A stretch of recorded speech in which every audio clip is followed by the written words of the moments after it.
Hello learners, welcome to my YouTube channel to the point learning. आज मैं आपके साथ क्लास 12 बिजनेस स्टडी का चैप्टर 5 ऑर्गेनाइजिंग से related case study based question discuss करने जा रही हूँ। इससे पहले मैंने इसी चैप्टर से रिलेटेड असर्शन एंड रीजन के क्वेश्चंस डिस्कस किए थे, जो कि आपके टर्म 1 से रिलेटेड चैप्टर है और आपके एग्जाम में यानी कि टर्म 1 का जो बोर्ड एग्जाम आपका नेक्स्ट मंथ से स्टार्ट हो रहा है उसमें आपका ये चैप्टर्स इंक्लूडेड है। तो इससे पहले मैंने ऑर्गेनाइजिंग के अलावा मार्केटिंग मैनेजमेंट से रिलेटेड भी अलग अलग सीरीज बनाई हैं, जैसे कि assertion and reason, case study, MCQ form questions और आपके मैच द फॉलोइंग क्वेश्चंस। तो वो किस तरह आपको आंसर करने हैं, उसको कैसे समझना है और वो सॉल्व कैसे आप करें, ये सारी चीजें मैंने डिस्कस की हैं उस चैप्टर से रिलेटेड। तो आज जो स्टार्ट कर रही हूं वो ऑर्गेनाइजिंग का सेकंड पार्ट है, यानी असर्शन एंड रीजन पहले किया है और आज मैं केस स्टडी क्वेश्चंस आपके साथ डिस्कस करूंगी, जो कि एक बहुत ही इंपॉर्टेंट पार्ट होता है आपके बिजनेस स्टडी के क्वेश्चन पेपर का। तो स्टार्ट करते हैं क्वेश्चन नंबर 1 से। National retake limited has grown in size. ये एक कंपनी है जो कि धीरे धीरे साइज में ग्रो हो रही है। It was a market leader, but with the changes in business environment and with the entry of MNCs, its market share is declining. अब इसमें हो क्या रहा है कि चेंजेस आने की वजह से मार्केट लीडर थी ये पहले, लेकिन अब चेंजेस आ गए हैं बिजनेस एनवायरनमेंट में, जिसकी वजह से और MNCs यानी मल्टीनेशनल कंपनीज की एंट्री हो गई मार्केट में, जिसकी वजह से इनका थोड़ा शेयर वहां डिक्लाइन हो गया। To cope up with this situation, CEO started delegating some of his authority to the general manager. अब ये देखते हुए CEO ने क्या किया, कुछ अथॉरिटीज जो हैं वो जनरल मैनेजर को डेलीगेट कर दी यानी ट्रांसफर कर दी, कुछ अथॉरिटीज यानी powers. Who also felt himself overburdened and with the approval of CEO disperses some of his authority to various levels throughout the organization. अब इस पे सीईओ ने क्या किया, इस पे अब जनरल मैनेजर ने क्या किया, वो भी अपने आप को ओवरबर्डन समझ रहे थे क्योंकि उनके पास और ज्यादा काम आ गया था। तो उन्होंने सीईओ की परमिशन से जो अपने हिस्से की अथॉरिटीज हैं उनको सारे लेवल्स पर डिस्ट्रीब्यूट कर दिया ऑल ऑफ द ऑर्गेनाइजेशन में। ठीक, तो इसमें आप क्वेश्चन आपसे पूछा गया identify the concept of management discuss. जब अब यहाँ पे मैनेजमेंट का कौन सा कॉन्सेप्ट डिस्कस हो रहा है तो ध्यान रखिएगा, बहुत जल्दी में ऑर्गेनाइजिंग आंसर मत करिएगा। कॉन्सेप्ट पूछा है, फंक्शंस नहीं पूछे हैं, राइट। यहाँ मैनेजमेंट का कौन सा कॉन्सेप्ट यूज हुआ है, तो यहाँ पे कॉन्सेप्ट जो यूज हुआ है वो डिसेंट्रलाइजेशन है। देखिए, मेनली बच्चे बहुत जल्दी कंफ्यूज होते हैं कि डिसेंट्रलाइजेशन और डेलीगेशन ऑफ अथॉरिटी में डिफरेंस क्या है। देखिए, जब हम डेलीगेशन करते हैं तो हम डेलीगेशन किसी एक लेवल पे कर रहे होते हैं। जैसे या तो मैंने केवल मिडिल लेवल पे किया है डेलीगेशन, अपनी अथॉरिटी रिस्पॉन्सिबिलिटीज बांटी हैं, या फिर मैंने केवल टॉप लेवल पे डिस्ट्रीब्यूट किया, या मैंने केवल लोअर लेवल पे डिस्ट्रीब्यूट किया है। जब आप सेपरेट लेवल पे अपनी अथॉरिटीज को डिस्ट्रीब्यूट करते हैं या काम को डिस्ट्रीब्यूट करते हैं तो वो डेलीगेशन कहलाता है। बट अगर मैं यही काम, डेलीगेशन वाला काम सारे लेवल्स पे कर रही हूं, जैसा कि इस क्वेश्चन में दिया है कि अलग अलग वेरियस लेवल्स पे आपकी अथॉरिटी डिस्ट्रीब्यूट हो रही है, तो यानी ये मैं क्या कर रही हूं, ये मैं डिसेंट्रलाइजेशन कर रही हूं। ये बहुत ही मेन डिफरेंस होता है बिटवीन डेलीगेशन एंड डिसेंट्रलाइजेशन। ठीक, डेलीगेशन केवल एक लेवल पे किया जाता है, बट डिसेंट्रलाइजेशन पूरी की पूरी ऑर्गेनाइजेशन में थ्रू आउट द ऑर्गेनाइजेशन किया जाता है। So your answer will be decentralisation, option number C. Next move on करते हैं क्वेश्चन नंबर 2 पे। Alliance limited is engaged in manufacturing plastic buckets. ये कंपनी है जो प्लास्टिक बकेट्स मैन्युफैक्चर करती है। The objective of the company is to manufacture 100 buckets. अब इनका ऑब्जेक्टिव है कि ये एक दिन में 100 बकेट्स बनाए। To achieve this the efforts of all departments are coordinated. अब इसके लिए किया क्या गया, सारे डिपार्टमेंट्स को आपस में कोऑर्डिनेट किया गया, सारे डिपार्टमेंट्स के वर्क को। And interlinked and authority responsibility relationship is establish. Authority responsibility भी बांटी गई, आपस में डिपार्टमेंट्स को कोऑर्डिनेट भी किया गया, यानी सारे डिपार्टमेंट्स भी बनाए गए। Relationship is establish among various job position. अलग अलग जॉब पोजीशन पे इन्होंने ये सारे काम किए। There is clarity on who is to report to whom. Lastly इनके पास काफी क्लैरिटी भी है कि कौन किसको रिपोर्ट करेगा अपने काम की, कौन किसको जवाब देगा अपने काम का। तो ये सारी चीजें भी इन्होंने क्लैरिफाई की हैं। तो यहाँ पे आपसे पूछा गया फंक्शन ऑफ मैनेजमेंट कौन सा फॉलो हो रहा है। सो इसमें आपका आंसर क्या होगा, बहुत इजी है, ऑर्गेनाइजिंग हो रही है। फंक्शंस ऑफ मैनेजमेंट पूछा है तो इन 4 में से कौन सा फंक्शन यहाँ फॉलो हो रहा है, ऑर्गेनाइजिंग हो रहा है, क्योंकि ऑर्गेनाइजिंग के काफी प्रोसेस हमें यहाँ पे दिखाई दे रहे हैं, स्टेप्स हमें दिखाई दे रहे हैं। नेक्स्ट मूव ऑन करते हैं क्वेश्चन नंबर 3 पे। Himalaya limited is engage in manufacturing of washing machine. Himalaya limited एक कंपनी है जो कि मैन्युफैक्चरिंग कर रही है, किसकी? वॉशिंग मशीन्स की मैन्युफैक्चरिंग करती है। The target of the organisation is to manufacture 500 washing machines a day. अब इनको एक टारगेट मिला जिसमें इन्हें 500 वॉशिंग मशीन्स एक दिन में मैन्युफैक्चर करनी है। There is an occupational specialisation in the organisation. इनके पास ऑक्यूपेशनल स्पेशलाइजेशन है, यानी कि काम को लेकर या अलग अलग जो टास्क दिए हैं सबको उसकी स्पेशलाइजेशन इनके पास है। विच प्रमोट एफिशिएंसी ऑफ एम्प्लॉयज, और जिसकी वजह से एम्प्लॉयज की एफिशिएंसी भी इनके यहाँ बढ़ती है। यानी जिसको जो काम दिया है बिल्कुल सेट तरीके से ऑक्यूपेशनल बेस पे वो वही काम करता है। There is no duplication of efforts in such type of organisation structure, और इसकी वजह से ही यानी इस ऑक्यूपेशनल स्पेशलाइजेशन की वजह से ही इनके यहाँ कोई भी वर्क डुप्लीकेट वे में नहीं होता कि एक ही काम को दो लोग कर रहे हैं या एक ही काम 2 बार किया जा रहा है। ऐसा कुछ भी नहीं इनके ऑर्गेनाइजेशन में होता है। तो अब क्वेश्चन है आपका, identify the type of organisation structure described above. अब यहाँ पे कौन सा टाइप ऑफ स्ट्रक्चर ऑर्गेनाइजेशन में अपनाया जा रहा है या फॉलो किया जा रहा है? So your answer will be functional organisation. Functional organisation कैसे समझ में आएगा हमें? पहला तो हमें ये वर्ड ही दिया हुआ है ऑक्यूपेशनल स्पेशलाइजेशन, यानी सबको एक एक काम दे दिया है और वो अपने काम में बिल्कुल स्पेशलाइज्ड वे में काम कर रहे हैं। कोई भी इधर उधर काम को हमने फैलाया नहीं है, जिसको जो दिया है वो उतना ही कर रहा है काम, ठीक है।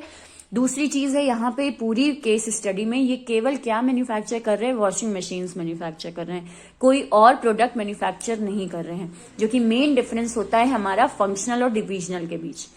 फंक्शनल ऑर्गेनाइजेशन में होता है केवल एक प्रोडक्ट बन रहा है और उसके अलग अलग डिपार्टमेंट्स डिवाइडेड है। और डिविजनल ऑर्गेनाइजेशन का मतलब होता है कि आप अपनी ऑर्गेनाइजेशन में कई सारे प्रोडक्ट बना रहे हो। सपोज 3 प्रोडक्ट्स बन रहे हैं, वॉशिंग मशीन भी बना रहे हैं, रेफ्रिजरेटर भी बना रहे हैं, फर्नीचर भी बना रहे हैं। ये तीनों आप बना रहे हैं तो तीनों के लिए अलग अलग डिपार्टमेंट्स आपने डिवाइड किए हैं, तो ये चीज होती है divisional organisation. But functional organisation में मेनली आपका एक ही प्रोडक्ट बनता है और वहां ऑक्यूपेशनल स्पेशलाइजेशन हमें दिखाई देता है। नेक्स्ट क्वेश्चन पे मूव ऑन करते हैं। In order to successfully realize the objective of an organization, first of all, it is ensured which activity will have to be performed. जब हमें अपना ऑब्जेक्टिव अच्छे से पता चल गया है तो इसके बाद हमें इंश्योर करना होता है कि हमारा सारा काम परफॉर्म जो हम करें वो अच्छे से हम उसको बांट सके। यानी फर्स्ट ऑफ ऑल काम को, गोल को डिसाइड करने के बाद हम एक्टिविटीज कैसे होनी है वो हम मेन सेकंड काम परफॉर्म करते हैं। In the list of activities all the activities both big and small are included. अब एक्टिविटीज की बात करें तो छोटी एक्टिविटीज भी होती हैं एक ऑर्गेनाइजेशन में और बड़ी भी होती हैं। But it is not possible to set up separate departments for all the activities. लेकिन हर एक एक्टिविटी के लिए हम एक अलग अलग डिपार्टमेंट तो नहीं बना सकते। Some similar activities are put together in same department. तो हम करते क्या है, जो आपस में मिलती जुलती एक्टिविटीज हैं उनको एक डिपार्टमेंट दे देते हैं और बाकी जो एक्टिविटीज आपस में मिलजुल रही हैं उनको अलग डिपार्टमेंट दे देते हैं।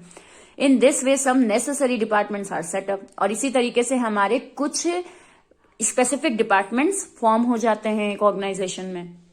The reason for doing so is to exercise control over unnecessary administrative expenses। और ये करने का हमारा मेन कारण क्या होता है कि हम कंट्रोल कर सके unnecessary expenses, जो expenses यानी खर्चे जो आपके ऑर्गेनाइजेशन में होते हैं उनको हम रिड्यूस कर सके। इसलिए हमारा ये करना, डिपार्टमेंट्स को डिवाइड करना जरूरी होता है या डिपार्टमेंट्स फॉर्म करना जरूरी होता है। Identify the concept of management under which similar activities are put together. तो सिंपल आपको बताना है इस पूरी केस स्टडी में हो क्या रहा है। यानी जब हम सिमिलर एक्टिविटीज को एक साथ कर देते हैं, डिपार्टमेंट सेट कर देते हैं, तो इसको हम क्या कहते हैं। सो आपके ऑप्शंस जो दे रखे हैं उसमें बहुत ही इजी सा एक ऑप्शन है आपका डिपार्टमेंटलाइजेशन, हम उसको कहते हैं। जब हम अलग अलग डिपार्टमेंट फॉर्म कर देते हैं ऑफ सिमिलर एक्टिविटीज तो वो क्या कहलाता है, वो डिपार्टमेंटलाइजेशन कहलाता है। Next move on to question number 5। Some friends join together and set up a multi product company. अब कुछ फ्रेंड्स आपस में मिले और उन्होंने एक मल्टी प्रोडक्ट कंपनी बनाई। Their company makes 4 different product. इनकी कंपनी 4 प्रोडक्ट्स बनाती है। 3 products of the company have been successfully launched in market. अब 3 प्रोडक्ट्स जो इन्होंने बनाए उसे इन्होंने मार्केट में लॉन्च किया और वो अच्छे से सक्सेसफुली लॉन्च भी हो गए। But the company has not succeeded to launch the 4th product in market. लेकिन वो चौथा प्रोडक्ट अच्छे से मार्केट में लॉन्च नहीं कर पाए। What sort of organization structure in your view might have been adopted by the company? अब यहाँ पे ये पूछ रहे हैं, क्वेश्चन ध्यान से पढ़ना बहुत जरूरी है। अब ये यहाँ पे पूछ रहे हैं कि इन्हें कौन सी ऑर्गेनाइजेशन, कौन सा स्ट्रक्चर अडॉप्ट करना चाहिए था आपके अकॉर्डिंग। अब केस स्टडी में हमें ड्रॉबैक दिया है, 3 प्रोडक्ट अच्छे से बन गए और लॉन्च हो गए, लेकिन चौथा प्रोडक्ट अच्छे से लॉन्च नहीं हुआ है। तो वो पूछ रहे हैं कि आपके अकॉर्डिंग इन्हें कौन सा स्ट्रक्चर अपनाना चाहिए था। तो आंसर आपका क्या होगा, डिविजनल ऑर्गेनाइजेशन स्ट्रक्चर इन्हें अपनाना चाहिए था। अब यहाँ पे हमें नहीं दिया है कि ये कौन सा स्ट्रक्चर अपना रहे हैं, इसलिए हम तो अपनी सजेशन में यही देंगे कि अलग अलग प्रोडक्ट बन रहे हैं तो कौन सा स्ट्रक्चर अपनाएंगे, डिविजनल ऑर्गेनाइजेशन स्ट्रक्चर इनको अप्लाई करना चाहिए था। So your answer will be A. Next move on to question number 6। Miss Bindu is working as the production manager. Miss Bindu जो है एक कंपनी में प्रोडक्शन मैनेजर की पोस्ट पर काम करती हैं। She divided the work among her subordinates in accordance with their interest and ability. उन्होंने लोगों के इंटरेस्ट और एबिलिटी के अकॉर्डिंग उन्हें काम बांट के रखा है। Not only this, she even gave them all the authorities to take decision relating to their work. और साथ ही साथ केवल उन्होंने काम ही नहीं बांटा है, उन्होंने अथॉरिटीज यानी पावर भी सबको दे रखी है कि वो अपने अपने एरियाज में इंपॉर्टेंट डिसीजन जो है वो ले सकते हैं।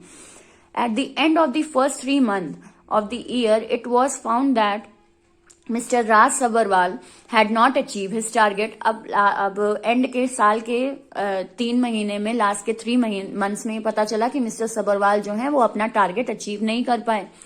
He was lagging far behind his target. वो अपने टारगेट से बहुत दूर हैं अभी। Miss Bindu asked him to give the reason within 2 days why this performance was low. अब मिस बिंदु जो है उन्होंने इनसे कहा कि आप हमें बताइए, आगे के 2 दिन में 2 दिन का टाइम उनको दिया और उनसे कहा कि आप बताइए कि आपका टारगेट इतना पीछे क्यों रह गया है, उसके पीछे क्या कारण है। अब आते हैं क्वेश्चन पे। With which concept of management the conversation between miss Bindu and mister Raj refer to in the above paragraph related. अब यहाँ पे जो आगे कन्वर्सेशन होगा, जो कन्वर्सेशन मैनेजमेंट में होगा मिस बिंदु और मिस्टर राज के बीच, वो एक्चुअली किस पॉइंट को दिखाता हुआ या किस कॉन्सेप्ट ऑफ मैनेजमेंट को शो करता हुआ पॉइंट यहाँ पे होगा। तो यहाँ पे अकाउंटेबिलिटी अब दिखाई जाएगी, अकाउंटेबिलिटी दिखाई जाएगी क्योंकि मिस्टर राज को अब वहां जवाब देना है कि उनका टारगेट पूरा क्यों नहीं हो पाया। और जब हम किसी को काम के बदले जवाब देते हैं तो वो चीज अकाउंटेबिलिटी शो करता है। जैसे उन्होंने यहाँ पे अथॉरिटी दे दी, रिस्पॉन्सिबिलिटी यानी काम दे दिया, तो अब वो रिटर्न में क्या चाहती हैं, वो रिटर्न में अकाउंटेबिलिटी चाहती हैं, रिपोर्ट चाहती हैं कि क्यों नहीं काम कंप्लीट हुआ। सो यहाँ पे अकाउंटेबिलिटी का प्रोसेस अब स्टार्ट होगा मिस बिंदु और राज के बीच। नेक्स्ट क्वेश्चन पे मूव ऑन करते हैं। Question number 7। In order to successfully realize the objective of an organization, first of all, it is ensured which activities will have to be performed. किसी भी काम को करने से पहले हमें ये फाइंड आउट करना होता है कि हम कौन कौन सी एक्टिविटीज करने जा रहे हैं। ऑब्जेक्टिव सेट जब हम करते हैं तो वो सक्सेसफुल तभी जा सकता है जब हम एक्टिविटीज को डिवाइड करें। इन the list of activities, all the activities both big and small. Okay fine, ये आपका बिग और स्मॉल एक्टिविटीज से ही रिलेटेड है, लेकिन क्वेश्चन थोड़ा आपका अलग है। अभी बिग और स्मॉल एक्टिविटीज होती हैं, जैसे अभी हमने उस वाली केस स्टडी में पढ़ा था, but it is not possible to separate. लेकिन हर एक एक्टिविटीज के लिए हम वर्क को हम डिपार्टमेंट्स बना दें, ऐसा जरूरी नहीं है। तो हम क्या करते हैं, सिमिलर एक्टिविटीज के लिए डिपार्टमेंट्स बना देते हैं।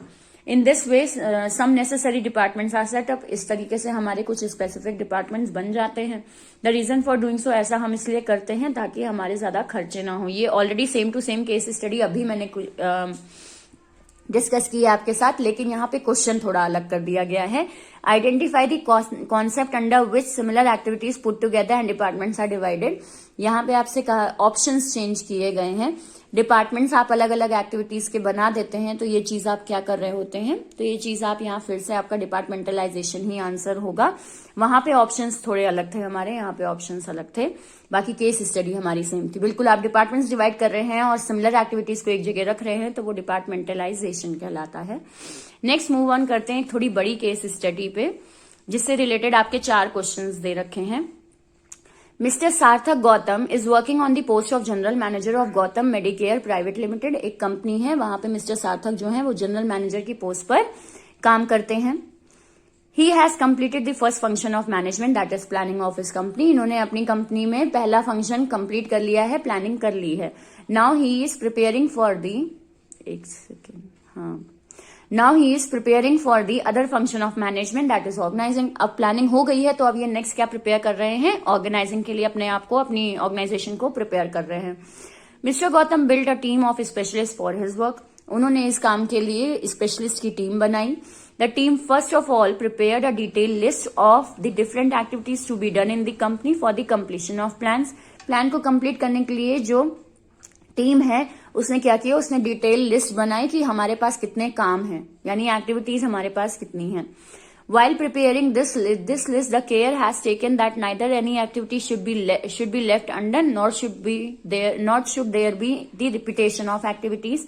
और जब ये एक्टिविटीज डिसाइड की गई तो ये इंश्योर किया गया कि ऐसा ना हो कि कहीं कोई एक्टिविटी रह जाए या ऐसा ना हो कि कहीं कोई एक्टिविटी रिपीट हो जाए। ठीक। Then the members of the team thoroughly studied the activities included in the list prepared. अब सारी एक्टिविटीज की thoroughly स्टडी की गई, लिस्ट बनाई गई। After studying the activities of similar nature are put together so that they should be completed under the supervision of the same manager. इसके बाद क्या किया गया, जो एक्टिविटीज आपस में मिलती जुलती थी उनको एक जगह कर दिया गया और वो सेम मैनेजर के अंडर में अलॉट कर दी गई।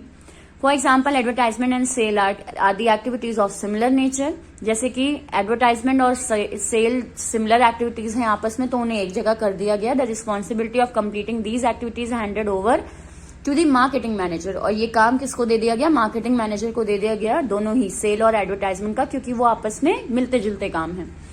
After this the activities to be done on different post were defined by the team. उसके बाद अलग अलग पोस्ट के हिसाब से एक्टिविटीज को डिवाइड कर दिया गया, दे दिया गया।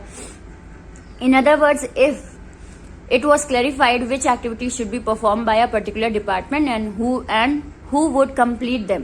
यानी कि काम आपने लोगों को दे दिया, कौन सा काम कंप्लीट करेगा ये आपने बता दिया और कौन किस डिपार्टमेंट में है ये भी आपने बता दिया। At the time of work distribution, a special care was taken to assign the right work or job to the right person. और ये काम करते वक्त बहुत ध्यान दिया गया कि जो काम आप डिवाइड कर रहे हैं, वर्क डिस्ट्रीब्यूट कर रहे हैं, वो आप उसी इंसान को दें जो कि सही है उस काम के लिए, यानी राइट वर्क हम राइट पर्सन को दें जो काम उसे आता हो। Beside the team of specialists also settled who would get orders from whom and to whom he would be answerable. और साथ साथ ये भी बता दिया गया कि आपको ऑर्डर किससे लेने हैं और अल्टीमेटली आप किसके लिए आंसरेबल हैं, यानी आप किसको अपने काम की रिपोर्ट देंगे। ये पूरी आपकी केस स्टडी। नेक्स्ट आते हैं इससे रिलेटेड क्वेश्चंस पे। A detailed list of the different activities to be done in the company was prepared by the team of specialists. Specialist की जो टीम है उन्होंने अलग अलग एक्टिविटीज की लिस्ट बनाई। Which particular stage of organizing process is indicated? यहाँ पे ऑर्गेनाइजिंग का जो प्रोसेस है वो कौन सी स्टेज पर है, तो यहाँ पे जो ऑर्गेनाइजिंग का हमारा प्रोसेस है वो अपनी फर्स्ट स्टेज पर है। अभी पहला ही काम किया है आपने, एक्टिविटीज को डिवाइड किया है, डिफरेंट एक्टिविटीज को आइडेंटिफाई करना, ये होता है आपका पहला स्टेप। देन आते हैं नेक्स्ट पे, receiving orders being answerable was clarified bye the team of specialist. यानी आप ऑर्डर किससे रिसीव करोगे और किसको आंसरेबल होगे, बहुत ही क्लियर तरीके से टीम ने बता दिया है एम्प्लॉयज को। What does this action of the team suggested regarding the organising process. तो ऑर्गेनाइजिंग प्रोसेस में ये कौन सा काम हो रहा है, इस इन्वर्टेड कॉमा में जो स्टेटमेंट लिखी है उसके अकॉर्डिंग। तो यहाँ पे जो काम आपका हो रहा है वो है एस्टैब्लिशिंग रिपोर्टिंग रिलेशनशिप, यानी आप किसके लिए आंसरेबल हैं वो यहाँ बताया गया है। नेक्स्ट मूव ऑन करते हैं क्वेश्चन पे। At the time of distribution of work it was made certain that the right person should be given the right work. ये बहुत ध्यान दिया गया एक्टिविटीज वर्क अलॉट करने से पहले कि सही पर्सन को हम सही काम दें। तो ये आप कौन से ऑर्गेनाइजिंग प्रोसेस पे हैं, तो यहाँ पे आप जिस ऑर्गेनाइजिंग प्रोसेस पे हैं वो है आपका असाइनमेंट ऑफ ड्यूटीज। यहाँ पे आप ड्यूटीज असाइन कर रहे हैं जिसमें हम देखते हैं कि हम राइट पर्सन को राइट जॉब दें, उसकी क्वालिफिकेशन के अकॉर्डिंग राइट काम दें जो उसे आता हो। देन लास्ट क्वेश्चन आज देखते हैं इस वीडियो का, या इस क्वेश्चन से रिलेटेड लास्ट क्वेश्चन देखते हैं। All the activities of similar nature were put together by the team. सारी सेम एक्टिविटीज को एक जगह कर दिया गया टीम की तरफ से, so that they should be completed under the supervision of the same person, ताकि एक सेम पर्सन जो है वो सिमिलर एक्टिविटीज को मॉनिटर कर सके, सुपरवाइज कर सके। Which of the state of organising process, ये कौन से ऑर्गेनाइजिंग प्रोसेस की बात हो रही है, तो यहाँ पे डिपार्टमेंट्स बनाए होंगे। क्यों? क्योंकि जहां पे आप सिमिलर एक्टिविटीज को एक जगह कर देते हो और उसका एक हेड अलॉट कर देते हो सुपरविजन के लिए, तो ये आप डिपार्टमेंट्स बना रहे होते हैं, यानी डिपार्टमेंटलाइजेशन कर रहे होते हैं। सो आई होप आपको यहाँ तक सारे क्वेश्चंस क्लियर हुए हों। अगर आपको किसी भी क्वेश्चन में डाउट है तो आप मुझे कमेंट सेक्शन में लिख सकते हैं। वीडियो आपको हेल्पफुल लगा हो तो लाइक का बटन जरूर क्लिक करें। अगर अभी तक मेरे चैनल को सब्सक्राइब नहीं किया है तो सब्सक्राइब करें और बेल आइकन पे जरूर क्लिक करें, ताकि जैसे ही मैं वीडियो अपलोड करूं आपके मोबाइल पे उसका नोटिफिकेशन आ जाए। और मेरे चैनल को ज्यादा से ज्यादा बाकी स्टूडेंट्स में, अपने बाकी फ्रेंड्स में शेयर करें, क्योंकि एग्जाम आपके दूर नहीं है, नेक्स्ट मंथ से है और यहाँ पे मैं आपको तैयारी सीक्वेंस वाइज हर चैप्टर की करवा रही हूँ। So thank you and have a nice day.